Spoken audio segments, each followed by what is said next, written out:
There's a reason this climax gives so many people goosebumps. It feels massive, but the setup is unbelievably simple. So what makes it feel so huge? Why does it hit so hard? Well, it's a technique that comes from great storytelling, and the best composers know how to use it. And once you learn it, it changes the way you think about composing music. So first, what's the principle at play here? What storytelling strategy is John Williams using? And then, what are the tactics he uses to pull it off?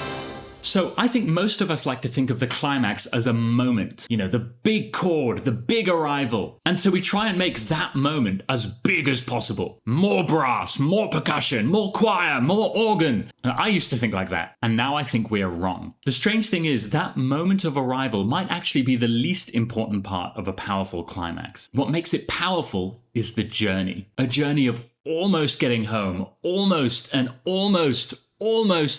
that's the part that makes the difference. If you land too early, it doesn't feel satisfying. Why? Because you gave the listener what they wanted before they had time to actually want it. So we have to make the listener want for the climax first, ache for it and yearn for it. That's delayed resolution, or what I like to call climax stretching. So much climax talk. Once you start thinking this way, you can make those climaxes that feel intense and powerful. If hearing about this lights you up, if you're the sort of person who hears a technique like this and immediately thinks, I want to use this in my own music, I'm running a free workshop where I'll show you how to take your tiny ideas, voice notes, little sparks, and turn them into finished cues while building your own musical voice and technique. If that's something you want, I'd love to see you there. The link's below. So that's the strategy. Now let's look at the tools John Williams uses to stretch the climax in the E.T. finale. These are things you can start using immediately. So first, he takes a fragment of the theme, not the whole melody, just a fragment, this. And he repeats it again and again, first in the horns, then in the winds,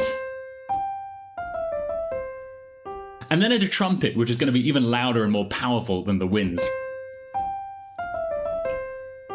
And that repetition creates this sense of inevitability, that we're hitting it again and again and again, like we're finally trying to break through this wall. Each repeat is like another step forwards towards a climax. I know this is something Tchaikovsky does too in his climaxes. The pas de deux, which goes...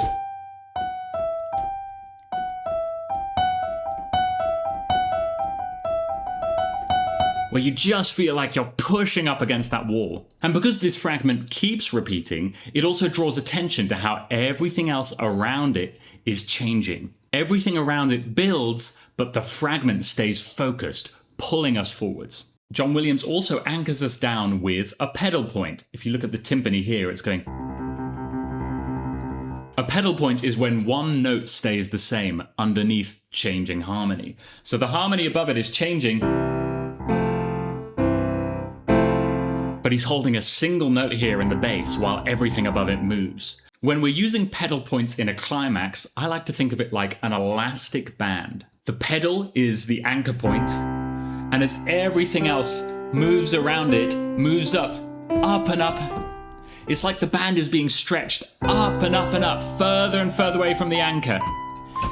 Without the anchor, it's just movement. But once there's an anchor, then every upward movement away from it increases the tension further and further towards a breaking point. So that's the journey of increasing tension that I was talking about. So how does he stretch away from that anchor? Well, this bit's beautifully simple, but it works. And so you can try it too. I'm very grateful for Isaac Krieger's score reduction here because it makes it so clear what's happening. He uses this rising scale, which starts low and it climbs. And then it climbs even more, and it keeps climbing, now with more octaves behind it. So it starts down here,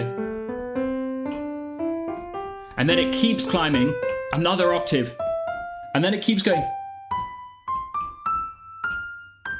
Adding instruments and octaves as we go. I have this theory that when we hear direction in music, there's this feeling that our souls are moving with that direction too. We are being lifted up and up.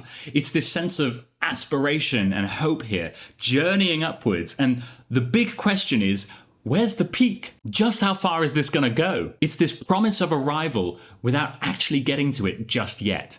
And then we reach the critical moment, the point where the climax should finally land. And we want it to end here.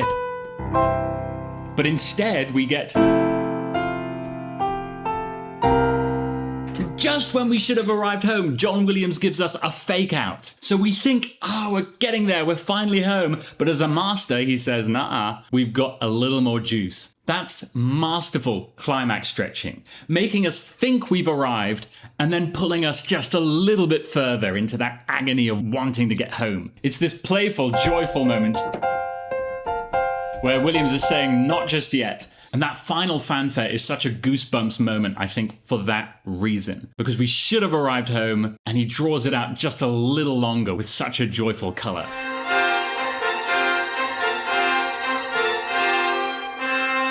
And then finally we arrive, and he lets the climax really land for several bars. The horns open up with the motive, the trumpets have these amazing Lydian chords, the strings are shimmering up high, and it feels enormous precisely because he made us want it first, and then he made us wait for it, so we could really enjoy the tension of wanting it.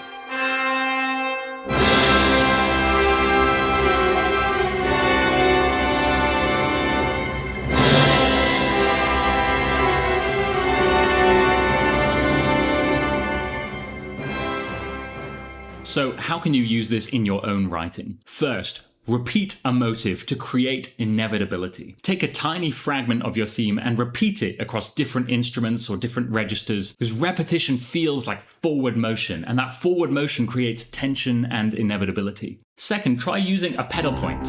Hold one bass note underneath changing harmony or rising lines, because this anchors the music and then you can pull away from it like an elastic band. Use rising scales to pull away from the anchor. Write a line that climbs upwards, octave by octave if you can, because each step is stretching that elastic band further away. And then delay that resolution at the last second. When your music feels like it's about to resolve, don't resolve. Give your listener a fake out or a chord that's almost right, and then you can land the climax a few breaths later. So you make them really want it before you give it to them. That's how you make a climax more satisfying. So if you've watched this and you think, I want my music to sound like that, both technically clever and emotionally powerful, then you'll love the free workshop I'm running live. I'm going to take you step by step through how to turn a tiny idea into a finished portfolio-ready cue with a method that you'll love. And I'll give you tools to help you develop your own compositional voice. It's totally free. It's a chance to be with me live for teaching. So if you want to grow as a composer and build music and a voice that you're genuinely proud of, I'd love to see you there. The link is below. Save your seat, and I'll see you on the call.